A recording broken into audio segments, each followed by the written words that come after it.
like that we've just been able to just throw away Thursday pretty much. That's what Friday means. Oh, you changed the definition now. A throwaway. Well, I'm just saying, on Friday, most people go light on Fridays, but just out of luck. Until football season really gets out. All the white people listening to this is like, what, they do? Yeah. Not you. Yeah, and not you, Jim.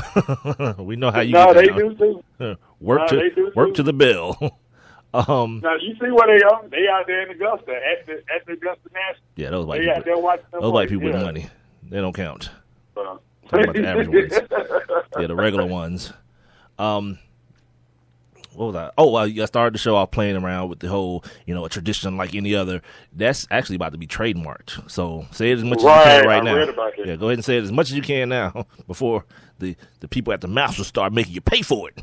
but now, how crazy is that Jim Nance is the guy that they said started that back in '86? You know what that's called? His first, you snooze, you before lose. his first master. Yeah, you snooze, you lose. Like, what the hell's taking you so long, Jim? You say it every year. But it's crazy because from what I read earlier today, that even if he had trademarked it, because people, and I didn't know that the Augusta National actually owned the footage, the footage of the Masters. So you have CBS and ESPN out there broadcasting, but the Augusta National owned the right to the broadcast. So technically, as they said in the article, technically they already own the tagline or whatnot. Yeah, it's just like the dude who called the Cal Stanford game where they ran into the band and all that kind of stuff. The same thing. Yeah. I think he trademarked that, but it doesn't matter.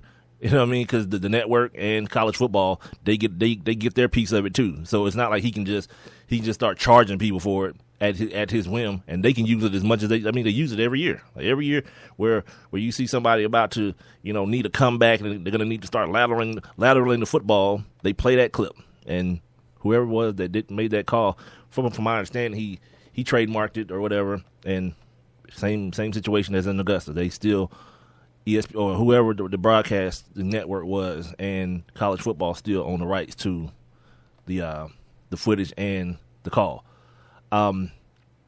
Where I want to start today? Actually, I had him fourth on my list of things, but Jordan Spieth he's the leader going into the clubhouse right now. Everyone's not playing. You just heard from Tiger Woods. He's actually in the clubhouse as well. I want to say, because we started recording this at around 7:00, I didn't get a chance to see where Tiger finished up at. I think he was still at +1. He had a chance to go even par. Had something like a 20-something foot putt that just fell short. It was almost like the one that like hung on the lip. Well, it wasn't like that. It was like 2 or 3 inches away from the cup, but he just didn't judge the speed correctly and ended up hitting it short. But Jordan Spieth, which I'm glad he's in first place, because it kind of fits into some other stuff that we're going to talk about today. Jordan Spieth, for those of you who don't know, is a young kid, very young guy. Who actually would be, I think, a senior in college right now. Yeah, at the University of Texas. But you know what he was? One and freaking done.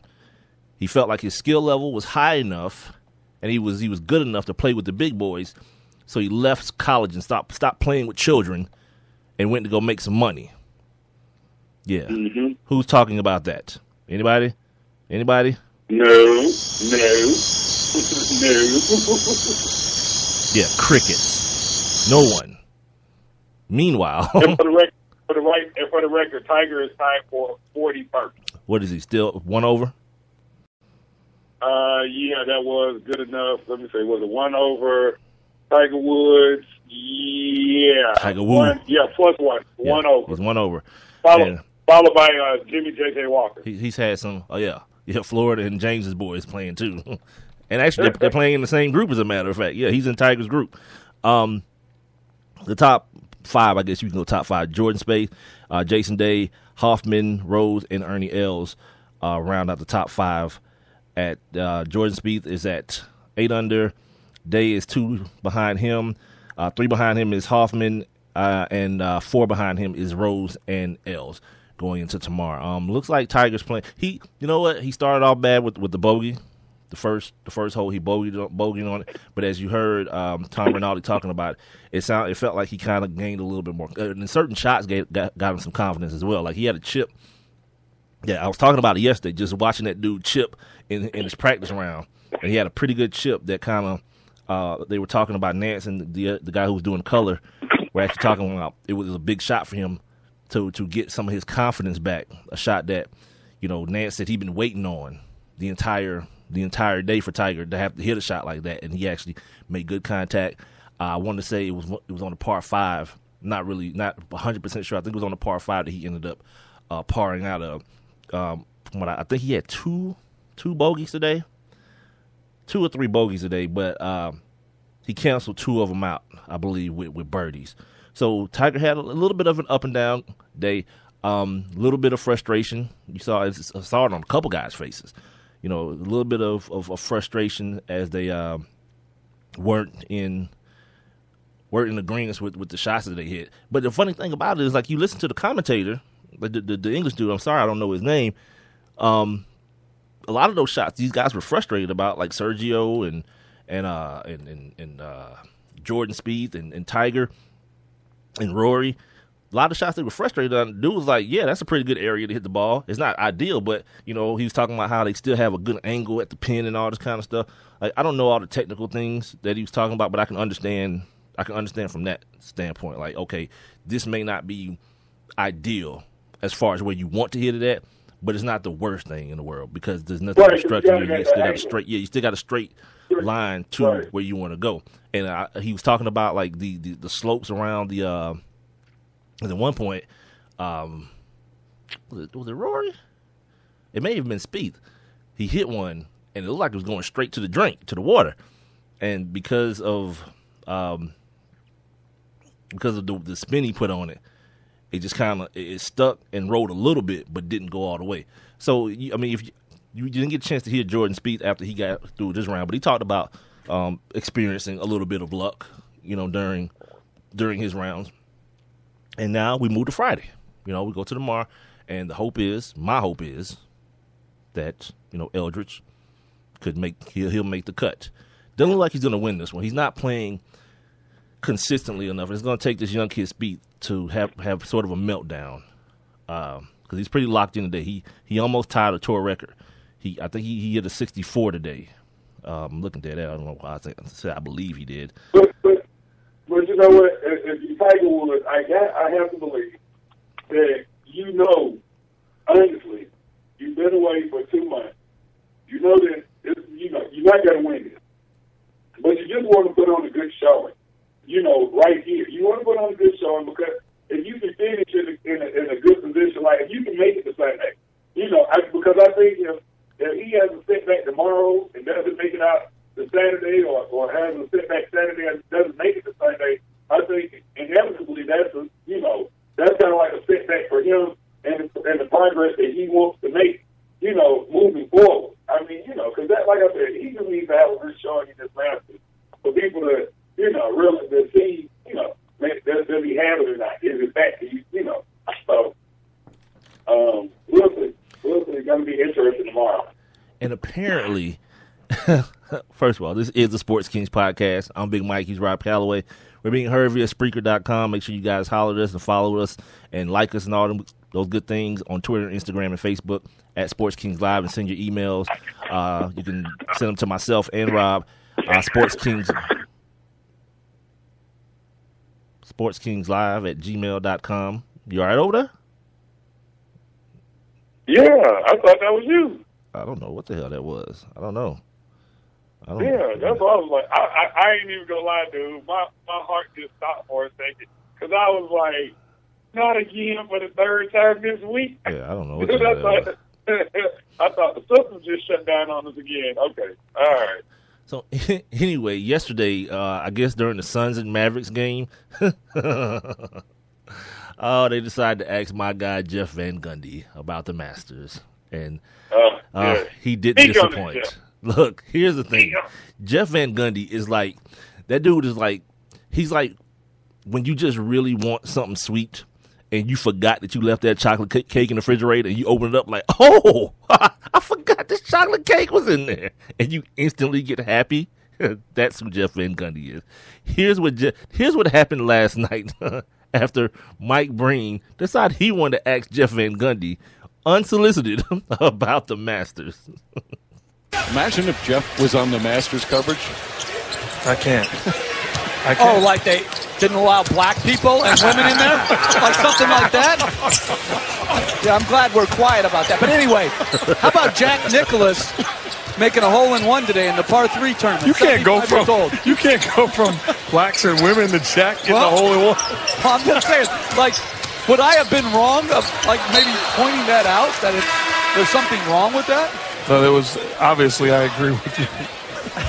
He just proved my point about how you just can't have him on the Masters coverage. Why wouldn't? Well, do you play golf, by the way? It doesn't matter, Mike, whether he plays or not. And he did not prove your point. He actually made the point that he should be there. As a matter of fact, Jeff should be there front and center, asking them, why did it take so long for black people to be allowed? And women. Why? Because no one wants to talk about it. It's just like, for some reason, it's supposed to be this little secret. Look here, man. It's called the Masters. And here's the other thing about this whole Masters thing. Because I'm me, and I don't like to be ignorant about things. Well, I am ignorant about a lot of things, but if I can help it, I try not to be. So I'm trying to find out, why is this thing called the Masters? You know how hard it is to find out why this thing is named the Masters? Like, the best thing I could find was that because Ben Hogan wanted it to be called that. But why? I'm like Olivia now, or not Olivia. Like Nikki, the little boy on the Fresh Prince. Why? But why? But why? That's what's so crazy, man. Is that I actually did that same research. You know, just trying to find the background on, like, who is this thing honoring? Like, what is it about? Because I know that having lived in Augusta, I know that the Robert Trent Jones, the Hall of Fame golfer, designed several golf courses up in that area. And so, like I said, I tried to do the same thing, but it's very limited. It's almost like you have to be a member to be able to go in the clubhouse and read the history on the wall. You know what I'm saying? Like it's like 5 dudes, like, you know, like holding their hoods in their hands or something like that. Like, I think we should go ahead and ask the question. Like the golden and now it's time for Is that why you won't tell us, Masters, where the name came from? Because they actually changed the name in like 1940 something or whatever. They changed it to the Masters from whatever it was before. I don't even remember. I wouldn't even check it for that part of it. I just want to know why.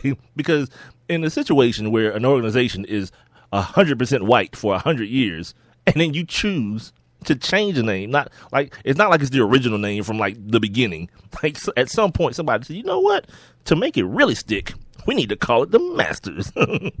And now I can't find out why you did that. Yeah. No, but I'm gonna tell you, you got to catch one of those old black folks that work out there. You got to catch them coming. I hate to say coming out the plantation, but you got to catch them coming out that gate at the Augusta National and ask them. Like, crazy boy, them Negroes ain't gonna tell you nothing. They want their job. They ain't gonna let the secrets out. That's part of the reason they work there. What you think? You think they work there because they can't keep a secret? Yeah. Either that or they find themselves missing somewhere.